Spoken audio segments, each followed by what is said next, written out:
Alhamdulillah, alhamdulillahirabbil alamin. Wa bihi nasta'inu ala umuri dunya waddin. Wassalatu wassalamu ala asyrofil anbiya'i wal mursalin wa ala alihi wa sahbihi ajma'in.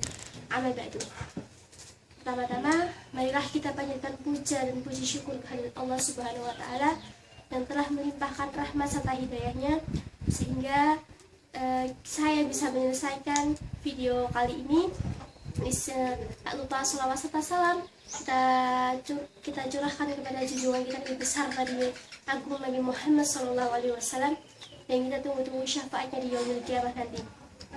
Di sini saya akan membawakan sebuah video yang berjudul Analisis Pancasila dalam Perspektif Islam. Sebelum kita masuk ke lebih jauh ke dalam analisis Pancasila dalam perspektif Islam, saya akan menjelaskan terlebih dahulu apa itu Pancasila, agama, dan tafsir. Oke, pengertian Pancasila. Pancasila adalah suatu ideologi dan dasar negara Indonesia yang menjadi landasan dari segala keputusan bangsa dan mencerminkan kepribadian bangsa Indonesia. Dengan kata lain, Pancasila adalah dasar dalam mengatur kepemerintahan negara Indonesia yang menggunakan semua komponen di seluruh wilayah Indonesia. Pancasila menurut tata bahasa berarti 5 dasar. Panca berarti 5, sedangkan sila berarti dasar. Kesusilaan, kelima prinsip itu sebenarnya berakar dan dalam jiwa rakyat Indonesia sejak berabad-abad sebelumnya. Pancasila adalah suatu sistem kebangsa Indonesia dalam menjalani kehidupan bernegara dan bermasyarakat. Bangsa Indonesia meyakini keberadaan nilai-nilai yang terkandung dalam Pancasila sebagai pedoman berpikir dan bertindak. Oleh karena itu, setiap manusia ingin melakukan setiap manusia yang ingin melakukan sebuah tindakan haruslah mencerminkan nilai-nilai Pancasila. Ya, harus mencerminkan nilai-nilai Pancasila. Selain itu, Pancasila sebagai norma fundamentalis yang berfungsi sebagai suatu cita-cita atau ide yang harus diwujudkan menjadi suatu yang harus diwujudkan. Pancasila sebagai dasar negara Republik Indonesia ditetapkan pada tanggal 18 Agustus 1945 sebagai dasar negara. Maka nilai-nilai kehidupan bernegara dan pemerintah sejak saat itu berusaha berdasarkan pada nilai-nilai Pancasila. Lalu apa itu agama? Agama berasal dari bahasa Sanskerta yang berarti terbagi menjadi 2 bagian. Ya, A artinya tidak, sedangkan gama berarti yang berarti kacau. Jadi agama tidak kacau. Sedangkan dari kata lain dalam bahasa Arab, ad-din, agama adalah aturan. Selanjutnya adalah analisis Pancasila dalam perspektif Islam. Sila pertama pada Pancasila yang berbunyi ketuhanan yang Maha Esa. Ketuhanan berasal dari kata Tuhan yang memiliki arti pencipta segala sesuatu dan semua makhluk. Sebab pertama dari segala sesuatu, yang Maha Esa berarti yang Maha Tunggal, tiada sekutu, dan Ia Esa dalam zatnya. Ayat Al-Quran yang sesuai dengan sila pertama Pancasila terdapat dalam Quran Surat Al-Ikhlas ayat pertama. Qul huwallahu ahad, katakanlah Muhammad dialah Allah yang Maha Esa. Yakni dialah Tuhan yang satu, yang Esa, yang tiada tandingannya, tiada pembantunya, tiada lawannya, tiada yang serupa dengannya, dan tiada yang setara dengannya. Lafaz ini tidak boleh dikatakan secara isbat terhadap seseorang kecuali hanya kepada Allah Subhanahu wa taala, sebab hanya Allah lah yang maha sempurna dari segala sifat dan perbuatannya. Yang kedua adalah kemanusiaan yang adil dan beradab. Kemanusiaan berasal dari kata manusia, yaitu makhluk yang berbudi, yang memiliki potensi berpikir, karya, cipta, dan karsa. Karena potensi ini, manusia menduduki martabat yang tinggi. Dengan akal budinya, manusia menjadi berkebudayaan. Dengan budi nuraninya, manusia menyadari nilai-nilai dan moral-moral. Kemanusiaan sendiri berarti sifat manusia yang merupakan esensial dan identitas manusia karena martabat kemanusiaannya. Adil berarti bahwa sesuatu keputusan dan tindakan didasarkan atas norma-norma yang objektif, bukan subjektif, apalagi sewenang-wenang, beradab, berasal dari kata adab, yang berarti budaya. Ini berarti bahwa sikap hidup, keputusan dan tindakan manusia selalu didasarkan pada nilai-nilai budaya, terutama pada norma kesusilaan atau moral. Ini berarti bahwa kemanusiaan yang adil dan beradab bagi bangsa Indonesia bersumber dari ajaran Tuhan Yang Maha Esa sesuai dengan kodrat manusia sebagai ciptaannya. Surah dalam Al-Quran yang sesuai dengan sila kedua adalah Quran Surat An-Nisa ayat 135. يا أيها الذين آمنوا كونوا قوامين بالقسط شهداء لله ولو على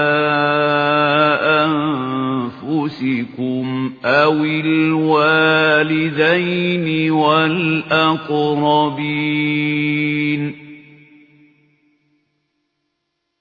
إن يكن غنيا أو فقيرا فالله أولى بهما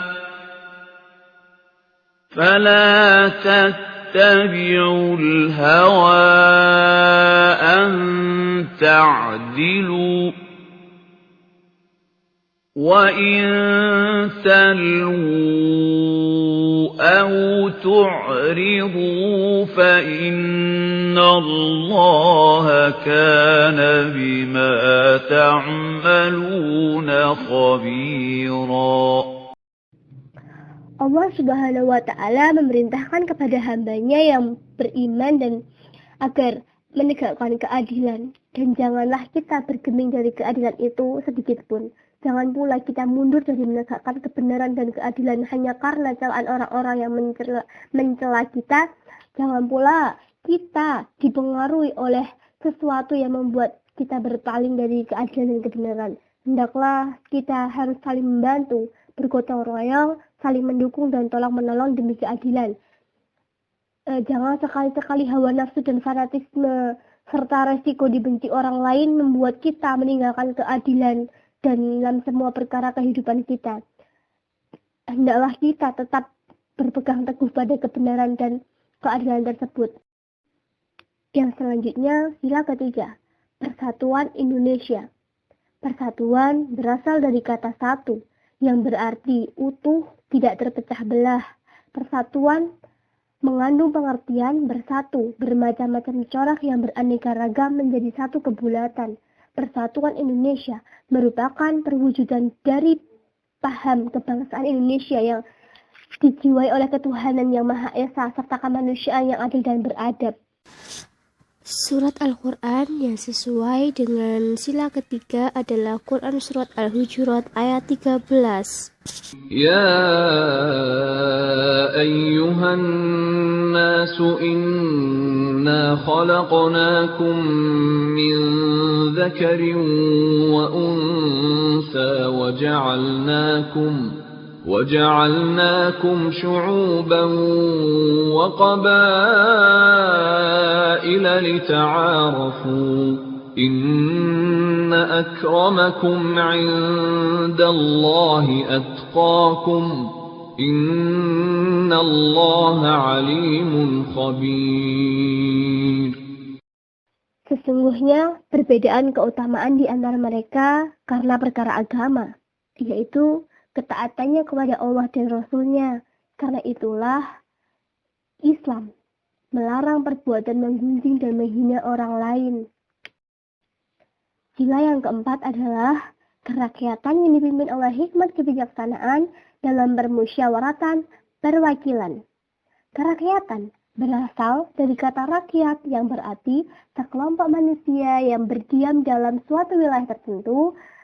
Dalam sila keempat ini berarti kekuasaan tertinggi berada di tangan rakyat, dan hikmat kebijaksanaan berarti penggunaan akal yang sehat dengan mempertimbangkan persatuan dan kesatuan bangsa, kepentingan rakyat, dan dilaksanakan dengan sadar, jujur, dan bertanggung jawab.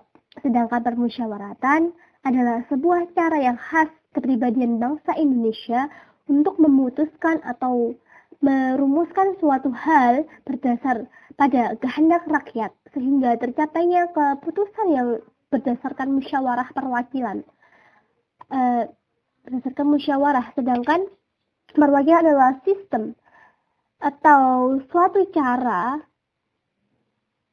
mengusahakan agar masyarakat atau rakyat bisa mengambil bagian dalam kehidupan bernegara yang dilakukan melalui perwakilan-perwakilan.